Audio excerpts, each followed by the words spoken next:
J'ai un ami qui vend sa maison, Jamy, et tu sais que depuis 2011, tous les biens immobiliers en vente ou en location doivent afficher leur diagnostic de performance énergétique, le DPE. C'est d'ailleurs cette information qui indique la performance énergétique du bâtiment, ce qui peut être un atout lors de la transaction. Le problème, c'est qu'ici, la maison est en classe E, ce qui signifie que sa consommation d'énergie annuelle est plutôt élevée. Ce classement énergétique dépend en grande partie de l'isolation du bâtiment. Avec une bonne isolation, on peut économiser jusqu'à 60% sur sa consommation d'énergie. Plutôt intéressant pour valoriser son bien.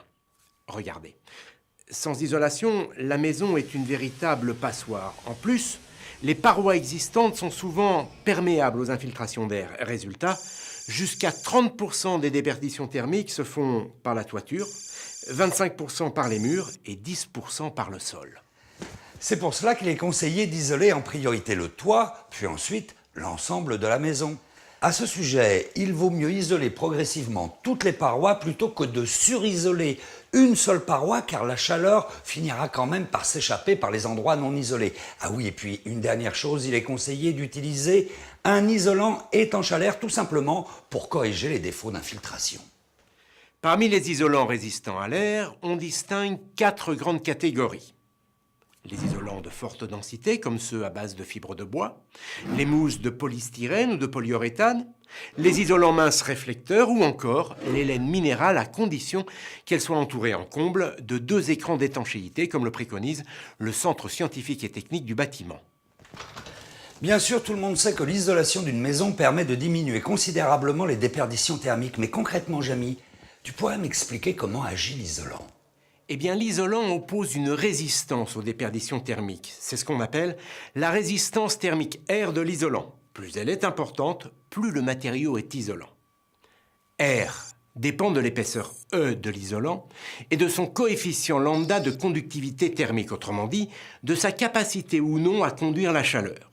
Si on compare 2 isolants de même épaisseur, eh bien c'est celui qui a le plus petit coefficient lambda qui a la résistance thermique R la plus grande. Et si on compare 2 isolants de même coefficient lambda, eh bien c'est celui qui est le plus épais qui a la résistance thermique la plus grande. Maintenant, regardez cet exemple. Une résistance R égale à 2,5 peut être obtenue de 2 manières, soit avec un isolant de 100 mm d'épaisseur et de coefficient lambda égal à 0,04, soit avec un isolant de 75 mm d'épaisseur et de coefficient lambda égal à 0,03. Ici, le DPE fait état d'une consommation énergétique annuelle de 301 kWh d'énergie primaire par mètre carré. Ça me paraît beaucoup, ça. La facture risque d'être salée. Effectivement, c'est élevé. Ce type de consommation correspond à une maison mal isolée. Mais en équipant cette maison avec un isolant ayant une résistance thermique R égale à 3, eh bien sa consommation annuelle va descendre à 139 kWh d'énergie primaire par mètre carré habitable, soit une économie d'énergie de 54%. D'accord, Jamy, mais dans ce cas, autant choisir un isolant avec une valeur de résistance thermique encore plus élevée. Par exemple, avec un R égal à 6. Eh bien, ce n'est pas si simple. En effet, avec un isolant ayant une résistance thermique égale à 6, la consommation énergétique annuelle est de 133 kWh d'énergie primaire par mètre carré habitable. Donc, l'économie d'énergie passe seulement de 54 à 56%. Ah d'accord, du coup un isolant avec un R égal à 6 ne permet pas de faire 2 fois plus d'économie qu'un isolant avec un R égal à 3. Ah oui, mais comment tu expliques ça ? En fait, contrairement à ce que l'on pense, les économies d'énergie ne sont pas proportionnelles à l'augmentation de la résistance thermique.